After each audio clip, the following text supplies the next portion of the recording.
سڵاوتان لێبێت. برینی ئەنفال پێ ناچێت هەرگیز ساڕێژ بێت و هەر ڕۆژەی مەینێتێکی دیکە یەخەی کەسوکارەکانیان ئەگرێت. چیرۆکی خەمێکی دیکەیان بۆ دەست پێ ئەکات. ئەوە تا کەسوکاری ئەنفالکراوانی دۆڵی جافایەتی 37 ساڵە لە چاوەڕوانی هێنانەوەی ڕووفاتی ئازیزانیاندان. ئەم ڕۆژ ساڵ ڕۆژی ئەنفالی خەڵکی ناوچەکەیە. هەرچەندە ڕووفاتی بەشێکیان هێنراوەتەوە بەڵام ناسنامەیان دیار نییە و ناناسرێنەوە.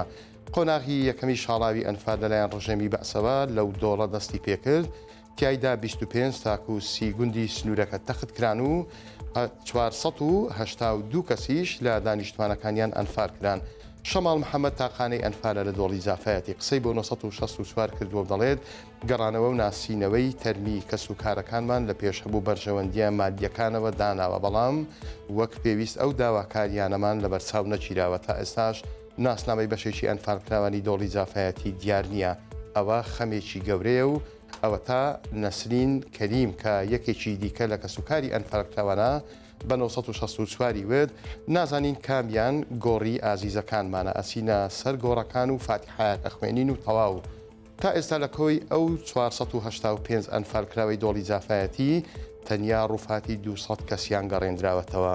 لا شارۆچکەی بەحرکە مەڕداران گرفتار بوون بەدەست نەخۆشیەکەوە و خۆیان ئەڵێن نەخۆشیێک بڵاو بۆتەوە هەر مەڕە و بەرخە مردار ئەبێتەوە.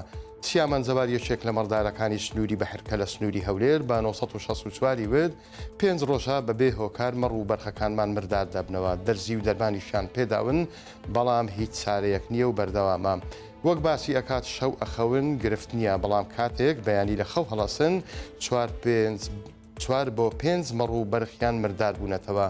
سەمەد زەبار خاوەنی ڕانەمەڕەکەی و برای سیامەندە ئەویش بۆ 964 ڕوونی کردوتەوە لە 100 بەرخ 3 دانەی سەلامەتە. دەرزی و دەرمانیش چارەسەریان ناکات و بەبەرچاویانەوە ئەمرن.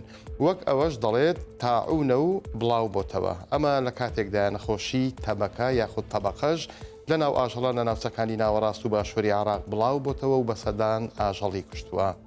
کەشێکی سارد ڕووی لە هەرێمی کوردستان کردووە و بەفرێکی زۆریش دەبارێت. بەرە بەیانی ئەمڕۆ لە سلێمانی و دەوروبەری بەفرێکی زۆر باری و شاخەکان و سنتەری شاریشی سپی کرد. تیمەکانی شارەوانیش هەرزوو دەستیان بەپاکردنەوەی ڕێگەی دۆڵان میران کرد و تیمەکە بە 964 وت خوێ لە ڕێگاکە دەڕێژن بۆ ئەوەی نەیبەستێت.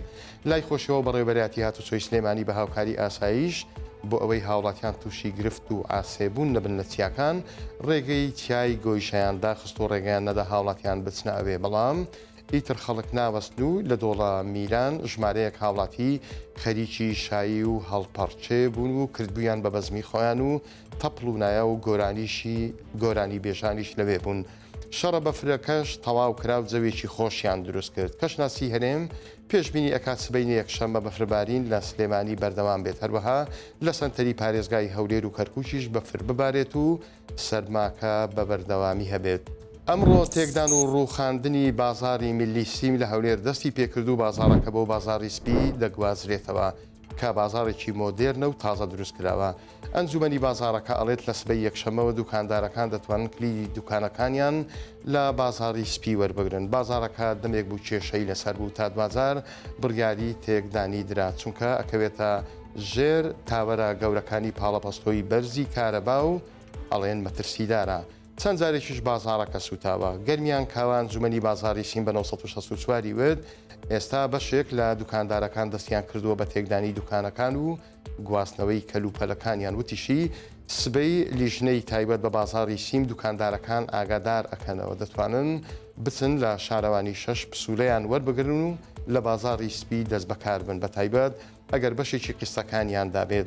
لای خۆشیەوە هیوان نوعمان خاوەنی دوکان و بە 964 ورد دەستیان کردووە بە تێکدانی دوکانەکانیان و دەیانەوێت بچن بۆ بازاڕەن بەیەکە و دەست بەکار بن چونکە بازاری سپی بازارێکی مۆدێرنە و دڵخۆشن بە کرانەوەی بازارەکە.